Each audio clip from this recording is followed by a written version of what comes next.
Good afternoon, CB396. Good afternoon, ma'am. Please introduce yourself. I'm CB396. I'm married, with one daughter. I have worked in Hong Kong. My main duties are taking care of children, doing the household duties, cooking. So how many members in the family have you served in Hong Kong? I serve two adults. My first employer, I served two adults and two babies. When you arrive in your employer's house, how old is the baby, the youngest? The youngest 2 years old and the youngest 1 year old and The other one is 2 years old. And then aside from taking care of the babies, how many times do you cook? Depends on my employer. If she asks me to cook, then I follow her instruction. Name some Chinese food you still remember to cook. I can cook steamed fish, sweet and sour, fried rice, stir fry, stir vegetable, and meat. Do you still understand Cantonese? A little bit. Do you have your own room? Yes, ma'am. Okay. And what is your day off? A Sunday day off.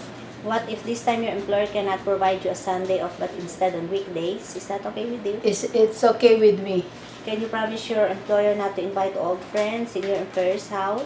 Yes, ma'am. What if the mother is always shouting in the house? She's always angry. What will you do? I'm just going to pay attention more to her and be attentive from all the tasks that she is asking me.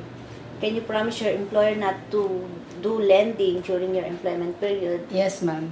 Do you have any allergies in foods, drugs, detergent? Sorry, ma'am. Any allergies? No, ma'am. No allergy for Any food that you don't eat? no, ma'am. No, not specific. Do you have experience in taking care of dogs, Yes, ma'am. I have. cats, pets, Dogs, ma'am. Dogs. even big dogs? Big dogs, okay. It's okay. Yeah. And what if the children ask you to play with them but you're too busy doing household chores? What will you do? I'm going to leave the things that I am doing and then attend to the children. Okay. Any message for future employer, CB396?